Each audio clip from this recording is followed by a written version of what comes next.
What happens when a powerful icon is edited out of history? Where do you go to remember when nothing but a few photographs of him remain?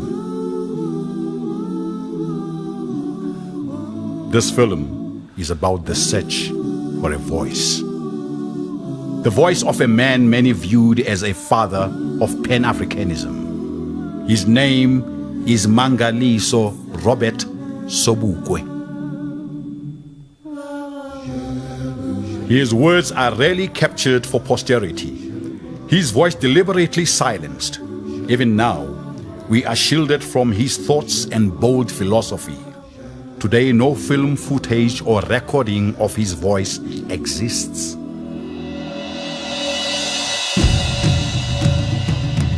No other political prisoner in South Africa has ever been the subject of a special statute, except for Mangaliso Sobukwe. The Sobukwe clause was to ensure that he remained on Robben Island prison indefinitely. From 1963, having already served 3 years hard labor, he was detained for a further 6 years without trial. He was kept in solitary confinement with no human contact. On his eventual release, he was banished and placed under house arrest. That as far as the government of South Africa is concerned, as far as my colleague, the Minister of Police, is concerned, as far as the Commissioner of Police and the South African Police Force is concerned, the breakdown of law and order in South Africa will not be tolerated under any circumstances whatsoever. He was never anti-white. He was anti-white domination. He was opposed to our being dominated by whites. To quote a Minister of Justice at the time who said that the man was like a prophet. He was able to move people to do whatever he wanted them to do. And that's what they were scared of. They were scared about. His power over people, his ability to talk to people, to understand people, and to lead people. He led from the front. Monday, 21st March 1960 was a day masterminded by Sobukwe that changed the course of South African history and focused the world's attention on the brutality of the apartheid regime. From then on, nothing would ever be the same.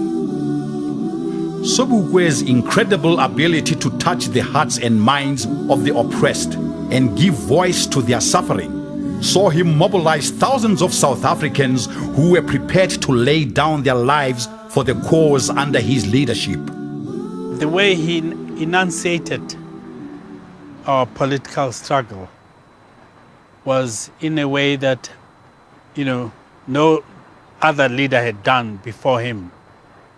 And the impact of that, especially to me, was so great that I really admired the man.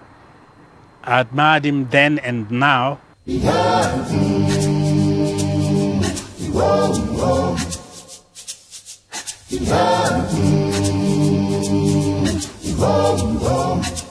Sobukwe's vision was the dismemberment of the apartheid dream, replacing it with African emancipation and dignity.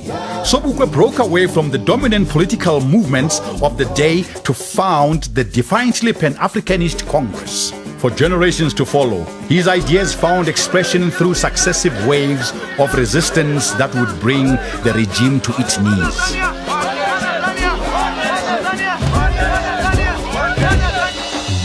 Nkrumah, Nehru, and Nyerere, all Sobukwe's contemporaries, acknowledged his contribution to the development of Pan-African thought on the continent.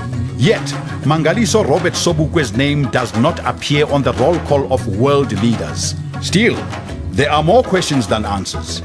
Sobukwe's death, allegedly from cancer, remains an event shrouded in mystery. Was he slow poisoned? Why were several surgical operations performed on him in secret? Those who truly understood Sobukwe knew him as a deeply